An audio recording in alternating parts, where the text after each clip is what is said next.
যেন বর্তমান প্রেক্ষাপটে এই সমাজের যুবকরা এখান থেকে শিক্ষা নিতে পারে যে ওই 300 বছর আগে যুবকদের ইমানি পাওয়ার যদি এত শক্তিশালী মজবুত হতে পারে, তাহলে আমরাও তো যুবক, আমরা মুসলমানের ঘরে জন্ম নিয়েছি, আমাদের ইমান কেন দুর্বল থাকবে? কথা কোন ঠিক কিনা?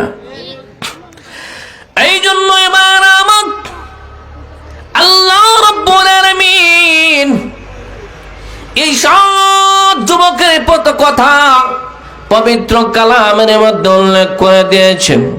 দুনিয়ার মানুষেরা রে, কিয়ামত পর্যন্ত এই সব যুবকের কথা এসে ইতিহাসের পাতায় স্বর্ণ করে লেখা থাকবে, ঠিক কিনা?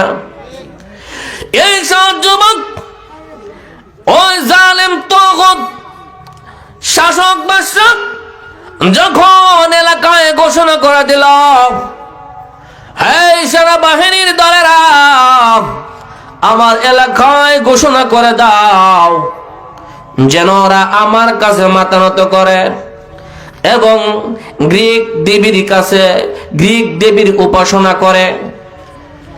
যদি কেউ আমার এই আদেশ না মানে, তাহলে তার গর্দন থেকে মাথাটা আলাদা করে দেওয়া হবে। বাদশার আদেশ অনুযায়ী সেনাবাহিনীরা এই এলাকার মধ্যে ঢোল পিটে দিল, মাইকিং করে দিল। ওই এলাকার মানুষেরা আজ থেকে বাদশার আদেশ মানতে হবে, বাদশার দরবারে গিয়ে মাথা নত করতে হবে, আর ওই মূর্তির উপাসনা করতে হবে। যদি কেউ এই আদেশ না মানে, তাহলে তার গর্দান থেকে মাথাটা আলাদা করে দেওয়া হবে। এলাকার মানুষ ভয়ে প্রকম্পিত হয়ে বাদশার আদেশ মানা শুরু করে দিয়েছে। কিন্তু ওইসব যুবক যাদের ভিতরে আল্লাহর ভয় ঢুকে গিয়েছে, যাদের এমন প্রখর মেধা ছিল, বুদ্ধি ছিল, যাদের মেধা দিয়ে তাদের বুদ্ধি দিয়ে তারা তাদের প্রভু তাদের রব আল্লাহকে তারা চিনতে পেরেছে। ওই যুবকরার কাছে যখন এই আওয়াজ পৌঁছল, এই যুবক গুনাহ জানিয়ে দিল, ও সেনাবাহিনীরা জানিয়ে রাখো আমরা এই গ্রিক দেবীর উপাসনা করব না, বাদশার দরবারে গিয়ে আমরা মাথা নত করব না। মাথা যদি নত করতে হয়, ওই মহান আল্লাহ আসমান জমিনের মালিক ওই স্রষ্টার কাছে আমরা মাথা নত করব। সুবহানাল্লাহ বলবেন না? যাও তোমার বাদশাকে জানিয়ে দাও আমরা ওই বাদশার আদেশ মানতে পারবো না, ওই মূর্তির কাছে আমরা মাথা নত করব না। এই খবর বাদশার কাছে পৌঁছলো। বাদশা সাহেব আপনার এলাকায় বসবাস করবে, আপনার রাজ্যে বসবাস করবে, আপনার হুকুম মানবে না, এটা কখনো হতে পারে না। ওই যুবকগুলো আপনার আদেশ মানবে না। তারা বলতেছে আসমান জমিনের মালিক ওই আল্লাহর কাছে তারা মাথা নত করবে, আপনার কাছে মাথা নত করবে না। বাদশা রাগান্বিত হয়ে গেল। এত বড় স্পর্ধা, এত বড় সাহস, আমার রাজ্যে থাকার পরও আমার আদেশ মানবে না। সেনাবাহিনীরা রে, যাও এই যুবকগুলাকে গ্রেফতার করে নিয়ে আসো। বাইরা আমার, সেনাবাহিনীরা এই যুবকগুলাকে গ্রেফতার করে নিয়ে আসো। বাদশার দরবারে যখন জানাজানি হয়ে গেল যে এই যুবকগুলা বাদশার আদেশ মানে নাই, এলাকার মধ্যে তুলপাড় সৃষ্টি হয়ে গেল। এই যুবকগুলো কারা, কাদের ঘর থেকে এই যুবকগুলো হয়েছে, কোন মায়ের সন্তান, এত বড় সাহস বাদশার আদেশ মানবে না। আজকে এই যুবকগুলাকে বাদশা তাদের গর্দান থেকে মাথা আলাদা করে দিবে। এই খবর যখন এলাকায় ছড়িয়ে পড়ল, এলাকার মানুষ দেখার জন্য বাদশার দরবারে ভিড় জমায়া দিছে। এমন ভাবে ভিড় জমায়া দিছে, ভিড় জমানোর পরে এত মানুষের সমাগমের ভিতরে বাদশা এই যুবকগুলাকে ডাকাইল। বাদশাহ দরবারে ডাকানোর পরে বাদশাহ জিজ্ঞাসা করতেছে, ও যুবকেরা, তোমরা কি আমার কাছে মাথা নত করবে না? গ্রিক দেবীর উপাসনা করবে না? এই যুবকগুলা দাঁড়ায় বলে, আপনার কাছে আমরা মাথা নত করব না, ওই মূর্তির কাছেও মাথা নত করব না, এই মূর্তির উপাসনা আমরা করব না। আমরা যদি মাথা নত করি, আসমান জমিনের মালিক আমাদের স্রষ্টা ওই আল্লাহর কাছে আমরা মাথা নত করব। বাদশা বলতেছেন, যুবক, আমার দরবারে এসে আমার হুকুম অমান্য করতেছ, জাননি তার শাস্তি কি হতে পারে? আমি যদি এই মুহূর্তে হুকুম দেই, তোমাদের গর্দান থেকে মাথা আলাদা করে দেওয়া হবে। যদি হুকুম দেই ফাঁসির কাস্টে নেওয়ার জন্য, ফাঁসিতে ঝুলায় দিবে। ওদের আদেশ করে চাবুক মারার জন্য চাবুক মারা হবে। একটুও কি ভয় লাগে না? না, কোনো ভয় লাগে না। আমরা যে আল্লাহর উপর ঈমান এনেছি, যদি আমাদের জীবন চলে যায়, ওই আল্লাহর উপর থেকে একটা মুহূর্তের জন্য ঈমান সরাবো না। ওই যুবকগুলার ঈমান কত মজবুত ছিল এবং তাদের কতটুকু মেধা ছিল, যেই মেধা আকল বুদ্ধির দ্বারা তাদের স্রষ্টাকে তারা চিনতে পেরেছে। ঠিক কিনা? লক্ষ্য করে দেখুন, এই যুবকগুলো যখন বাদশার সামনে বলে দিল, আপনার কথা আমরা মানব না, আপনার হুকুম আমরা মানতে পারবো না, আপনার দরবারে মাথা নত করবো না, মূর্তিগুলোর উপাসনা করব না, মূর্তির কাছে মাথা নত করব না। এমনিতে হাজার হাজার লোক উপস্থিত ছিল, একে অপরকে বলা বলি শুরু করে দিল। এত বড় স্পর্ধা, এত বড় বেয়াদব, বাদশার মুখে মুখে তর্ক। এদেরকে ফাঁসিতে ঝুলাইয়া দাও, চাবুকের আঘাত করো, গর্দান থেকে মাথা আলাদা করে দাও, এমন স্লোগান তুলে দিয়েছে। এই স্লোগান দেওয়ার পরে বাদশা বলতেছে, তোমরা থামো।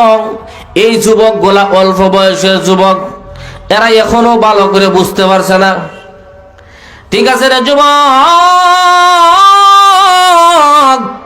তোমাদের বয়স কম থাকার কারণে তোমরা বুঝতে পারো নাই। তোমাদেরকে কিছু সময় দেওয়া হলো। তোমাদের সামনে দুইটা অপশন রয়েছে, দুইটা রাস্তা রয়েছে। হয়তোবা আমার হুকুম মানবে, নতুবা তোমাদের গর্দান তোমরা দিবে।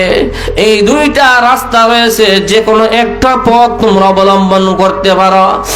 আর এই মুহূর্তে আমার দরবার থেকে বের হয়ে যাও, আর তোমাদের চেহারা আমি দেখতে চাই না।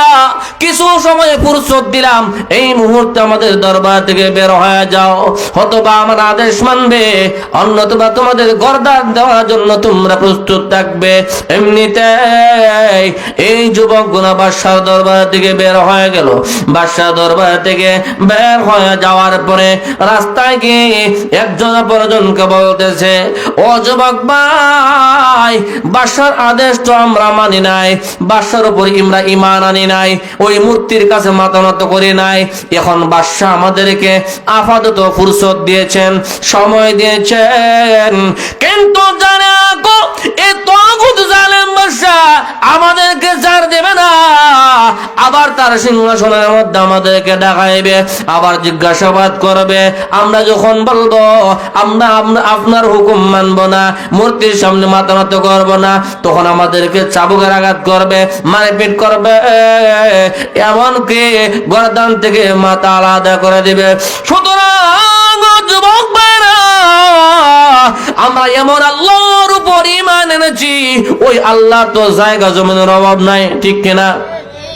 চলো আমরা এক কাজ করি, এই বাদশার হাত থেকে বাঁচার জন্য অন্তত আমরা এই এলাকা ছেড়ে দেই, এই বাদশার দরবার আমরা ছেড়ে দেই। মারা আমার এমনিতে এই যুবকগুলা এই জালেম বাদশার ভয়ে আল্লাহকে পাওয়ার জন্য, আল্লাহকে খুঁজতে খুঁজতে এই এলাকা ছেড়ে চলে যাচ্ছে। যখন এলাকা ছেড়ে চলে যাচ্ছে, সঙ্গে সঙ্গে ওই এলাকা থেকে একটা কুকুরও তাদের সঙ্গে রওনা করে দিল। কুকুরটার নাম হলো কিতমির। এই কুকুর যখন তাদের সঙ্গে রওনা করে দিল, এই 7 যুবক কুকুরটাকে তাড়াইতে শুরু করলো। আমরা যাচ্ছি, আমাদের সঙ্গে কুকুরও যাচ্ছে। মানুষের সাথে কুকুর যায়, এটাকে মানায়? এটা মানায় না, এটা সুন্দরও হয় না। এমনিতে এই যুবকগুলা কুকুরকে তাড়াইতে শুরু করলো। কুকুর আল্লাহ রাব্বুল আলামিনের কাছে ফরিয়াদ করেন, প্রভু গো, এই 7 যুবক তোমাকে খুঁজতেছে, তোমাকে পাওয়ার জন্য এলাকা ছেড়ে চলে যাচ্ছে। ও প্রভু, আমিও তো তোমার পাগল, আমিও তোমাকে খুঁজতেছি, আমিও তোমাকে খুঁজে বের করতে চাই। তুমি যে স্রষ্টা, আমি তোমাকে চিনতে পেরেছি। ও প্রভু, আমার জবানটা খুলে দাও, আমি এদেরকে বোঝায় দেই যে এদের দলের মধ্যে আমি একজন। সুবহানাল্লাহ বলবেন না? কুকুর বলতেছে আল্লাহর কাছে, আল্লাহ, এই যুবকগুলা তো তোমারে খুঁজতেছে, তোমারা চিনছে, আমি কুকুরও তোমারা চিনছি, তোমারে খুঁজতেছি। এখন এদের মতলব আমার মতলব তো এক, এরা যে দলের আমিও তো এই দলেরই, তাহলে এরা আমার একা তাড়ায় দেয়। তুমি আমার জবান খুললে দাও, আমার মনে বাসায় এদেরকে বুঝায় দেই। সুবহানাল্লাহ। আল্লাহ রাব্বুল আলামিন সঙ্গে সঙ্গে এই কুকুরের জবান খুলে দিলেন। কুকুর ডাক দিয়ে বলে, ও যুবকেরা, তোমরা আমাকে তাড়িয়ে দিতেছ, তোমরা যে বাদশার দরবারে ছেড়ে চলে যাচ্ছ, কেন চলে যাচ্ছ? আমরা আমার স্রষ্টাকে খুঁজতেছি, আমরা মাওলাকে খুঁজতেছি, আমাদের স্রষ্টাকে খুঁজতে খুঁজতে এই দরবার ছেড়ে চলে যাচ্ছি, বাদশার রাজ্য ত্যাগ করতেছি।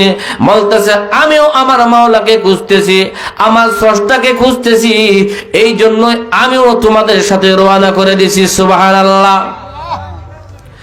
বারবার লক্ষ্য করে দেখুন, এই যুবকগুলোর সাথে এই কুকুর এলাকা ছেড়ে চলে যাচ্ছে, এলাকা ছেড়ে চলে যায়। এই কুকুর এবং 7 যুবকগুলো চলে যাচ্ছে। কিতাবের মধ্যে উল্লেখ রয়েছে, এই কুকুরটাকেও আল্লাহ পাক জান্নাতে প্রবেশ করাইবে।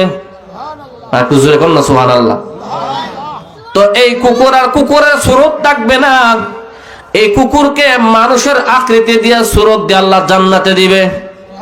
কেন জান্নাতে দিবে? যে এই কুকুরটা পর্যন্ত তাদের রব আল্লাহকে চিনতে পেরে। এখানে শেষ নয়, এই কুকুর এই 7 যুবকের সাথে রওনা করে দিল, পাহাড়ের গুহায় চলে গেল। যাওয়ার পরে লা ইলাহা, জোরে লা ইলাহা আল্লাহু আল্লাহ, জোরে বলি আল্লাহু আল্লাহ, আল্লাহু আল্লাহ, আল্লাহু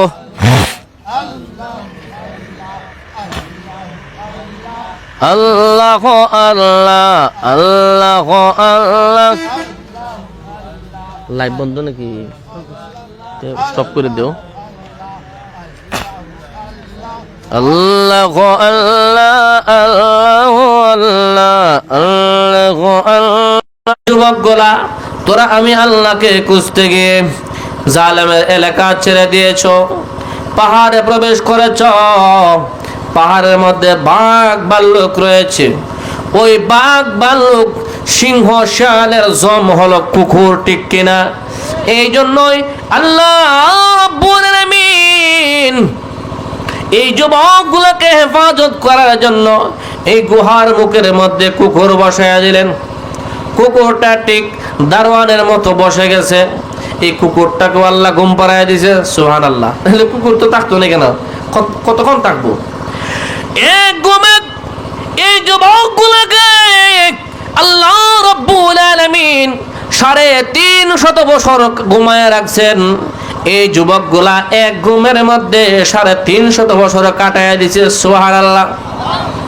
কোন কোন রাওয়ায়াতের মধ্যে আরো বেশি সময়, কোন কোন বর্ণনার মধ্যে আরো কম সময়। তো এই কুকুর দারওয়ানের ভূমিকা পালন করেছে। বাঘ আসছে গুহার সামনে দিয়ে, সিংহ আসছে, বনের হিংস্র প্রাণীরা আসছে, মানুষের ঘ্রাণ তাদের মুখ নাকে লাগে। যেই মাত্র তারা এই গুহায় প্রবেশ করতে চায়, কুকুর তো ঘুমায় রয়েছে, কিন্তু আল্লাহ রাব্বুল আলামিন পদ্ধতি ভাবে এই কুকুরকে এমন ভাবে হিংস্র প্রাণীদের মোকাবেলা করায়, হিংস্র প্রাণীর দিকে এমন ভাবে তাকাওয়ায় যে ওই হিংস্র প্রাণীগুলা বুঝে যে এই কুকুরটা সজাগ, যদি তার সামনে দিয়ে এই গুহায় প্রবেশ করে তাহলে আমাদেরকে আক্রমণ করবে। এই জন্যই বনের হিংস্র প্রাণীরাও এই গুহায় যাইতে পারে না। সুবহানাল্লাহ বলবেন না? দেখেন আল্লাহ পাক কিভাবে হেফাজত করছেন। এই কুকুর এমন পজিশন নিয়ে বসা, যখন এই কুকুরের সামনে কোনো বাঘ ভাল্লুক আসে, এই কুকুর মাথা ঘুরাইয়া ছায় এবং ঘুঙ্গুর ছাড়ে। এই ঘুঙ্গুর শুনে বাঘ ভাল্লুক বোঝে না, এখানে যাওয়া যাবে না। এইদিকে যদি যাইতে চাই, এই কুকুর আমাদের উপর ঝাঁপাইয়া পড়বে। বনের হিংস্র প্রাণী বাঘ ভাল্লুকও আসে না। এমনকি এই যুবক গুলা এতদিন পর্যন্ত এই গুহার মধ্যে অবস্থান করছে, ঘুমায় আছে। আমরা যদি ঘুমাই, ডাইন করটে শুই, যদি ঘন্টা দেড় ঘন্টা হয়ে যায়, বাজাতে ব্যথা আরম্ভ হয়ে যায়, ঠিক কিনা? গাড়ের মধ্যে ব্যথা করে, করে কি করে না? করে। তখন বাম করটে শুই, বাম করটে শোয়ার পরে যখন ওই দিক দিয়েও ব্যথা হয়, অসুবিধা হয়, আমরা আবার ওই করটে শুই, শুই কি শুই না? এমনকি এইভাবে নাড়াচাড়া করে যখন ঘুম থেকে সজাগ হয়, সজাগ হওয়ার পরে আবার ঠিকঠাক হয়ে ঘুমায়। এই যুবকগুলোকে আল্লাহ রাব্বুল আলামিন এতদিন পর্যন্ত এই গুহার ভিতরে রাখলেন, এমন ভাবে তারা ঘুমাইছে, এমন ভাবে ঘুমাইছে। ঘুমানোর পরে এতদিন যাবৎ ঘুমাইছে, মাটি তাদের সাইড খেয়ে ফেলবে না, খাইতে পারে নাই। এক সাইড হয়ে ঘুমায় থাকলে শরীরের অঙ্গ প্রত্যঙ্গ নষ্ট হয়ে যাওয়ার সম্ভাবনা আছে। এই জন্যই তারা ঘুমাইছে কথা ঠিক, কিন্তু আল্লাহ রাব্বুল আলামিন এদেরকে কুদরতি ভাবে উলট পালট করেছে। সুবহানাল্লাহ।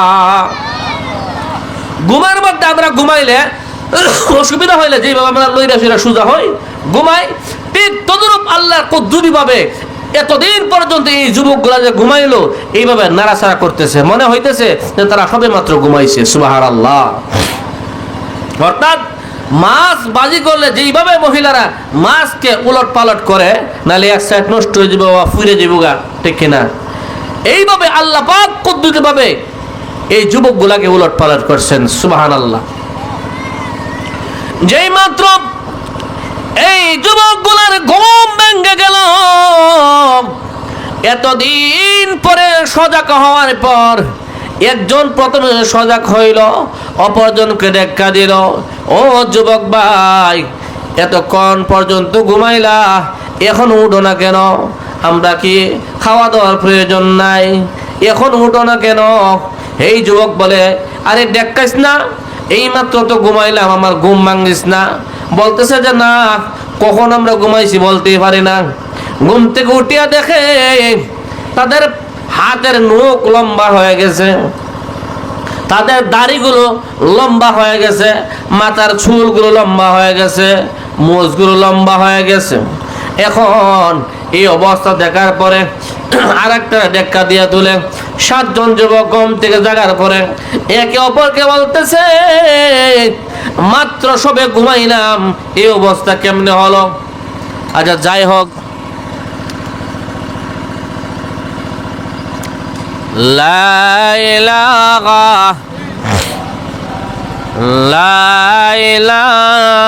ইল্লাল্লাহ, লা ইলাহা লা ইলাহা ইল্লাল্লাহ লা ইলাহা আল্লাহু আল্লাহ আল্লাহু আল্লাহ আল্লাহু আল্লাহ আসমান জমিন চাঁদ সিতারা অপরূপ সুন্দর বিশ্ব সেরা পাহাড় পর্বত নদী নালা করিয়াছেন সৃষ্টি আল্লাহ তাআলা লা ইলাহা লা ইলাহা ইল্লাল্লাহ লা ইলাহা লা ইলাহা ইল্লাল্লাহু মুহাম্মাদুর রাসূলুল্লাহ সাল্লাল্লাহু আলাইহি ওয়াসাল্লাম। তো এই 7 যুবক ঘুম থেকে সজাগ হওয়ার পরে তাদের দেখে অবস্থার পরিবর্তন হয়ে গেছে। এখন বলতেছে যে এই মাত্র ঘুমাইলাম আর এই কি অবস্থা হয়ে গেল, এত এত বছর চলে গেছে আর বলতেই পারে না আল্লাহু আকবার আল্লাহু আকবার। এখন বলতেছে যেইটাই হোক পেট তো খুব ক্ষুধা পেয়েছে, কার কাছে কি পয়সা আছে বাই ফিরে দেও, বাজার থেকে কিছু আনি গিয়া। এখন এক যুবক বাজারে গেছে কিছু মুদ্রা নিয়ে খাবার দাবার কিছু আনার জন্য। যে দোকানের কাছে গেছে গিয়া বলতেছে আমার এই পয়সা দিয়ে কিছু খাবার দেন। এই দোকানের মালিক এই যুবকের চেহারা দেখে লম্বা লম্বা মুখ, লম্বা লম্বা মুখ, দাড়ি চুল দেখা বলতেছে বাবা তুমি করতে পারো এইসব? না আমরা তো এই পাহাড়ের গুহায় থাকি। কয় আরে ধরো এমন হয় জঙ্গিবাদ। কি বাদ? জঙ্গিবাদ। আরে ধরো দেখো দাড়ি মুখ চুল, কথাটা করে বেশি অবাস্তব না? কিছুদিন আগে এইরকম সুন্দর দাড়ি চুল ফাঁকরি টুপি লামা ভাঞ্জিবি দেখলে হয়তো জঙ্গিবাদ, ঠিক কিনা? এরকম যুগ গেছে না? গেছে না? গেছে। আল্লাহ তো বলতেছে তাকে ধরো। আর এই যে টাকা দিছো এই টাকা তো 200-300 বছর আগের টাকা, এটা তখন পরিবর্তন হয়ে গেছে। এই টাকা তোমরা কই পাইলা? তো এই যুবক বলতেছে যে আমি জঙ্গিবাদও না আর চোখ দেখাইতো না। আমরা ওই 7 যুবক যারা ওই বাদশার কাছে মাথা নত করি নাই, ওই জালেম বাদশার ডরে আমরা আমাদের মাওলাকে খুঁজতে এই এলাকা ছেড়ে দিছি। মাওলার খুঁজে আমরা বের হয়ে গেছি আর মাওলা আমাদেরকে হেফাজত করছেন। সুবহানাল্লাহ। এই জন্য আল্লাহ পাক কুরআনের আয়াতের ভিতরে বলতেছেন ওয়াল্লাযীনা জাহাদু ফীনা লানাহদিয়ান্নাহুম সুবুলানা ওয়া ইন্নাল্লাহা লামাআল মুহসিনিন।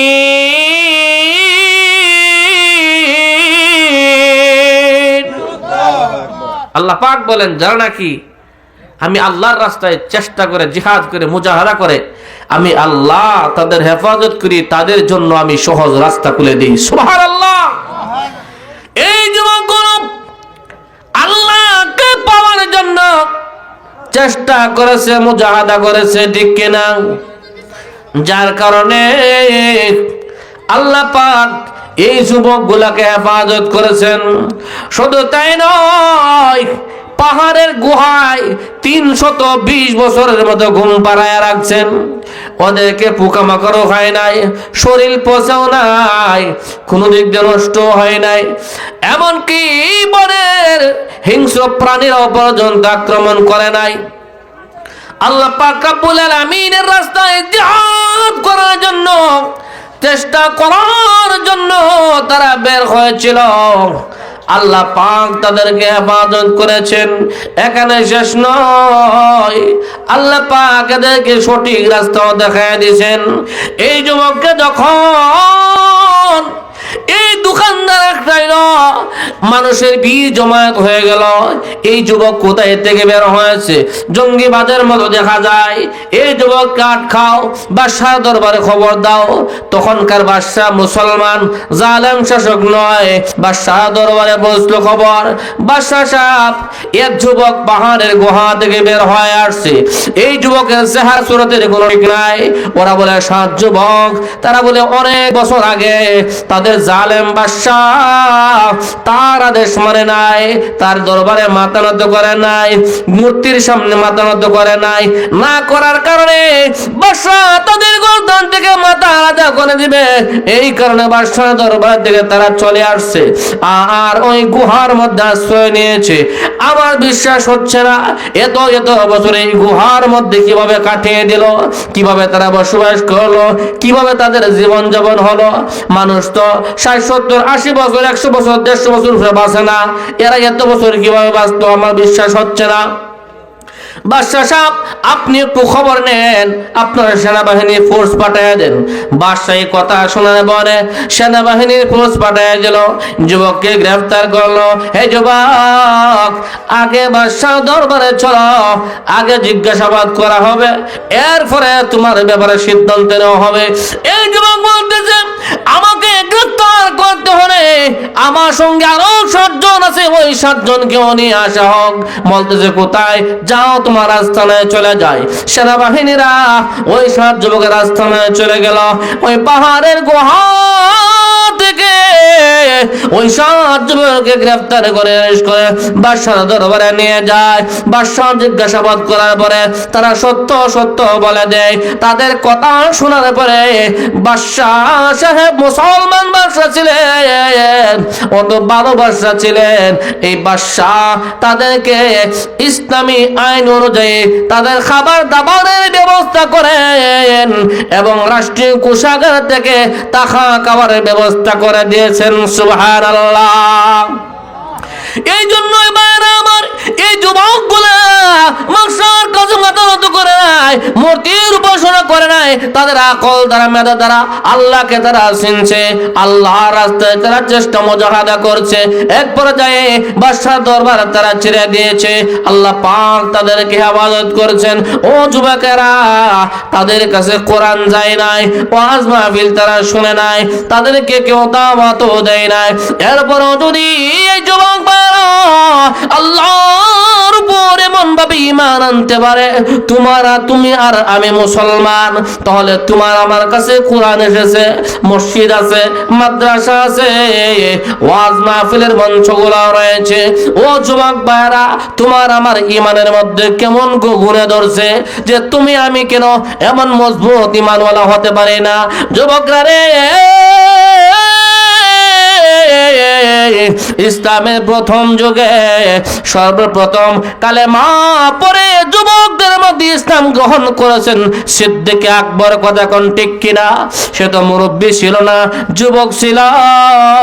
ও যুবক, ইসলামের পূর্বে যদি এইভাবে কালেমা পড়ে যুবকরা মুসলমান হতে পারে, তুমি আমি মুসলমানের ঘরে জন্ম নিয়েছি, তোমার বাবা মুসলমান, মা মুসলমান, দাদা মুসলমান, এর দাদাও মুসলমান, মুসলমানের ঘর থেকে জন্ম নেওয়ার পরে তোমার আমার ঈমান কেন দুর্বল হবে? কথা কোন ঠিক কিনা?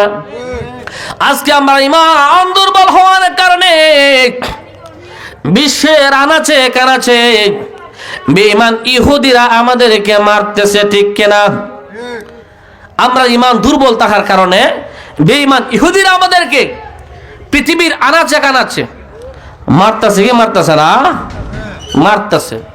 ওই কিছুদিন আগে দেখেন নাই চট্টগ্রামে অ্যাডভোকেট সাইফুল ইসলাম আলিফ ভাইকে জবাই করে হত্যা, ঠিক কিনা? ও যুবক, এই দেশের মধ্যে 95% মুসলমান থাকার পরেও একজন যুবককে কিভাবে বৌদ্ধরা জবাই করে দিল? ও যুবক রে, এইগুলা কি তোমার চোখে ভাসে না? তোমার অন্তরে কি একটা ভালো নাড়া দেয় না?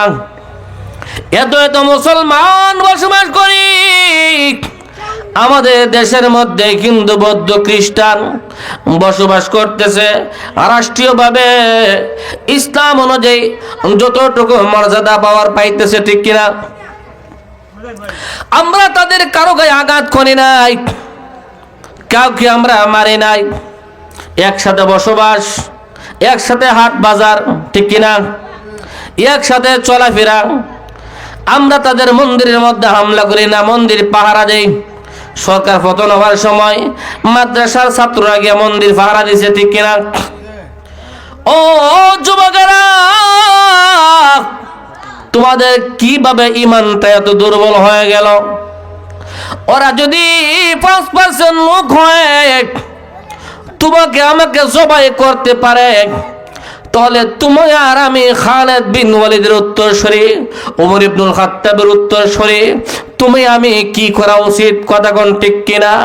ভাইরা আমার, আজকের এই অবস্থা আমাদের ঈমান দুর্বল থাকার কারণে আন্দোলন করছে তার ফাঁসি দেওয়ার জন্য, এবং ওই ইসকন নামের সংগঠন নিষিদ্ধ করে দেওয়ার জন্য। কোথায় আন্দোলন আর কোথায়? কোথাও তো নিষিদ্ধ হইল না, ঠিক কিনা? ওই অ্যাডভোকেট সাইফুল ইসলাম আলিফ ভাইয়ের হত্যাকারীর এখনো ফাঁসি হয় নাই, ঠিক কিনা? ফাঁসি হয়েছে? ফাঁসি হয় নাই। তাহলে আমরা কোথায় বসবাস করি? আগে যে সরকার ছিল আমরা বলতাম ওই সরকার নাস্তিকদের পক্ষ নেই, ইহুদিদের পক্ষ নেই, ইসলামের দুশ্মন। এখন যে সরকার গঠিত হয়েছে আমরা বলি এটা ইসলামের পক্ষে সরকার। তাহলে ইসলামের পক্ষে সরকার যদি হয়ে থাকে, মুসলমান প্রকাশ্য জবাই করে ফেলেছে, এখন তার ফাঁসি হয় না কেন? প্রশ্ন জাগে কি জাগে না? তাহলে কিভাবে বুঝবো তোমরাও ইসলামের পক্ষে সরকার? ঠিক আছে না কথাটা? ঠিক মিছ কথা? কিভাবে বুঝবো ইসলামের পক্ষে সরকার?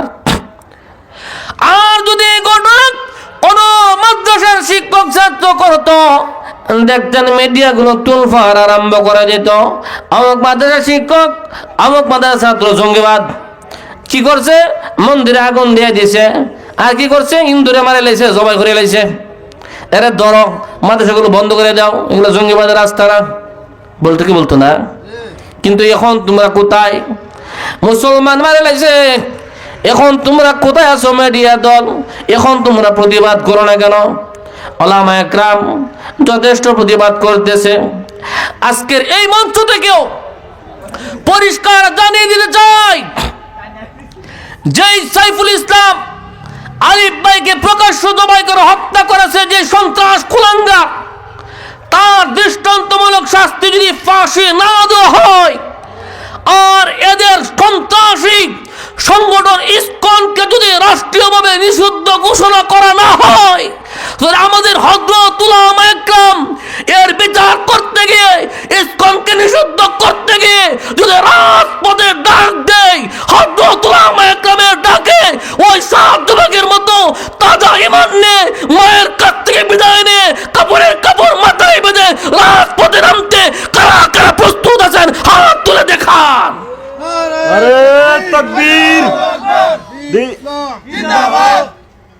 আল্লাহ পাক রব্বুল আলামিন আমাদের এই ঈমানি চেতনাকে কবুল করুন, আমিন। আমরা মুসলমান, মুসলমানের ভূমিকা নিয়ে পালন করে থাকতে হবে। কথা কোন ঠিক কিনা? কসুফাতার মতো ঈমান নিয়ে বেঁচে থাকতে হবে না। যদি এই মন নেব ঈমান নিয়ে বেঁচে থাকি, তাহলে কিছুদিন আগে অ্যাডভোকেট সাইফুল ইসলাম ভাইকে হত্যা করছে, আর একদিন আপনাকে ধরে জবাই করবে, ঠিক কিনা? আর আমরা যদি মুসলমানরা খালিদ বিন ওয়ালিদের ভূমিকায় যদি আমরা থাকি, ওমর ইবনে খাত্তাবের ভূমিকায় থাকি, তাহলে একটা সন্ত্রাসের বাচ্চাও বিধর্মীরাও মুসলমানদেরকে জবাই করবে দূরের কথা, তাদের দিকে চোখ রাঙিয়ে তাকানো সাহস পাবে না, ঠিক কিনা? এই জন্য আমরা মুসলমানের মধ্যে বসবাস করতে হবে, মুসলমানের ভূমিকা নিতে হবে। আজকে সমাজের মধ্যে, গোটা বিশ্বের মধ্যে ইসলামের কাজ করে এই মসজিদ মাদ্রাসার ছাত্র শিক্ষকরা, ঠিক কিনা? ঠিক কিনা? আজকে যদি প্রতিবাদও করে, হযরত উলামা একরাম তার প্রতিবাদ করে, আর কেউ তো প্রতিবাদ করে না। তাহলে এইরকম প্রতিবাদ করেনা লোক যেখান থেকে তৈরি হয়, এই জায়গাও আমাদের হেফাজত করা দরকার আছে। আছে না নাই? এবং এদেরকেও সহযোগিতা করার দরকার আছে না নাই? আছে। এই জায়গাগুলো কোথায়? এই মাদ্রাসাগুলো, এই মসজিদগুলো। কথা কোন ঠিক কিনা? আজকে এই প্রতিবাদ এই মাদ্রাসা ছাত্ররা, এই মাদ্রাসা শিক্ষকরা, হযরত উলামায়ে কেরাম করতেছেন। আজকে প্রতিবাদ এই ঘরগুলা থেকে তৈরি হওয়া লোকগুলাই করতেছেন। তো এই ঘরগুলোকে ধরে রাখতে হবে কি হবে না? হবে।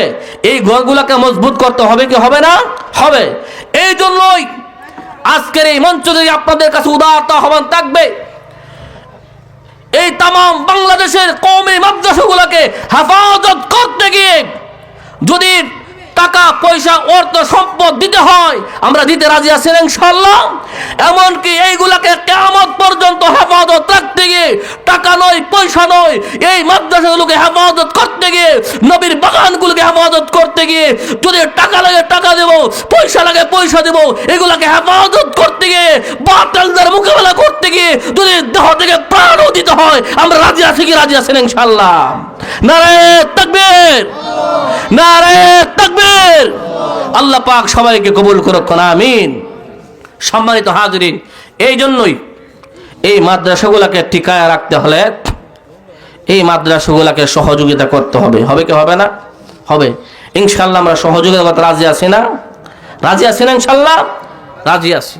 তাহলে আজকের এই মাহফিল থেকে আমি আপনাদের কাছে আবদার রাখবো, 10 জন লোক। কয়জন? 10 জন লোক